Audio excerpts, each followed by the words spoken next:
The gods of Olympus ruled from above, but below them, monsters waited.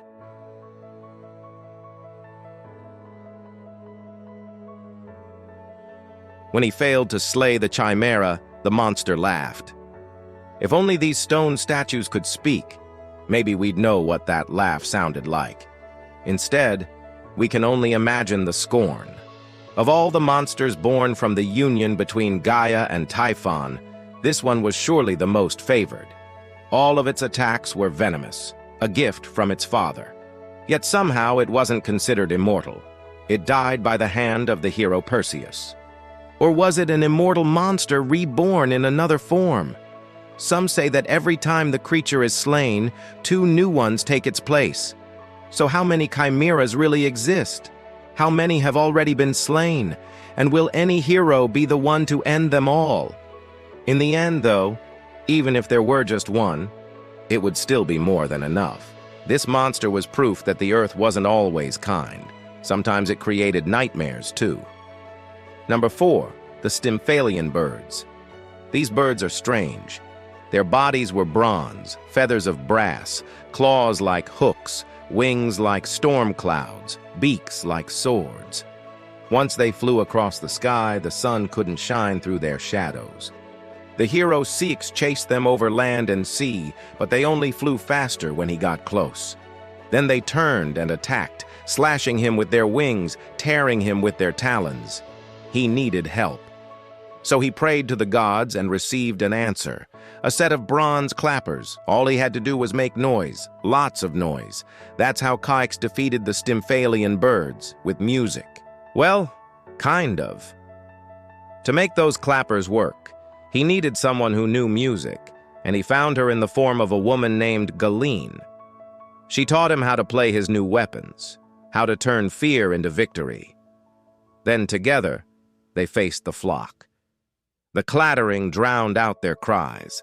The birds panicked and fled, abandoning their siege of the city and their reign of terror. But did the hero really defeat them? Or did they simply leave? Either way, the people of Stymphalis were safe, at least for now. Number 3, the Lernaean Hydra, a dragon with 9 heads, poisonous blood, impenetrable skin. What hero would stand a chance against such a beast? Hercules, apparently. He was tasked with the impossible job of capturing the beast alive, and he almost didn't make it. Its poison burned him. Its heads wouldn't stop growing back. Even its severed limbs could swim. But Hercules pressed on. He squeezed one of its heads until it choked, then chopped off another head for good measure. Finally, exhausted and bleeding, the hero shot an arrow tipped with the Hydra's own poison right into its den, sealing the deal. So that's how Hercules captured the beast. Well, sort of. While the monster slept, he tied it up, but then he had to leave before he suffocated from the smell. So the hero didn't kill the monster. He just made sure it wouldn't hurt anyone else. And that's almost as good, right? Maybe. But if the Lernaean Hydra had woken up, Hercules wouldn't have stood a chance. It could have easily shaken off its bonds, poisonous blood spilling everywhere, its heads hissing, ready to attack. Who knows what other tricks it could have pulled out of its scaly sleeves. After all, some say it was immortal. Was Hercules too afraid to finish the job? Or did he simply run out of arrows? One thing's for sure, the Hydra stayed trapped. Number 2, the Minotaur. With the head of a bull and the body of a man, the Minotaur was a symbol of the rage inside King Minos. His wife's deceit brought it into existence, and she hid it away in a labyrinth where no human could find it. At least that was the plan. But the monster was wild. It craved company, and soon it started attacking anyone who entered its domain. Men, women, children, everyone. King Minos wasn't having it. He called upon the architect Daedalus and told him to build a cage so complex that neither humans nor monsters could escape it. That way, he'd keep the Minotaur from hurting anyone else. Did it work? Of course it did for a while. The labyrinth became famous all over the world. People came from afar just to see it. But the monster was lonely, so it started to cry. Its sobs echoed through the corridors, attracting anyone who heard them. Perhaps King Minos should have destroyed the labyrinth after all. Number 1, Typhon. Now this is a story. The earth goddess Gaia gave birth to a giant, not just any giant, mind you, but one so powerful that the gods themselves were afraid. His name was Typhon, and he was half goat, half serpent, and his breath could shake the earth. The gods didn't want anyone as powerful as Typhon walking around, so they struck him down.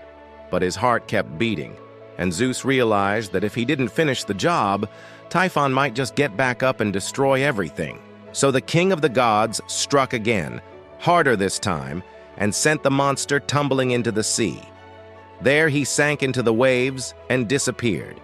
Or maybe he didn't. Some say Typhon survived. And if that's true, he must have been truly invincible. After all, it took all the strength of the gods just to keep him down. His body formed a mountain. His breath caused earthquakes. His eyes turned into pools of water. His roar became thunder, and his essence seeped into the earth, creating monsters like the Chimera, the Hydra, and the Sphinx. If the gods were so afraid of Typhon, what hope did mortals have? They prayed for protection and made sacrifices, hoping to stay out of the monster's reach. But the truth was, there was nowhere to hide. Not on land, not at sea, not even in the sky. As long as Typhon lived, no one was safe. His very existence shook the foundations of the world. They weren't just stories, they were warnings. Because in ancient Greece, to anger a god was to face what they unleashed.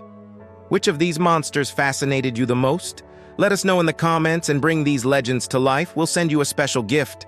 Thanks for watching. See you next time.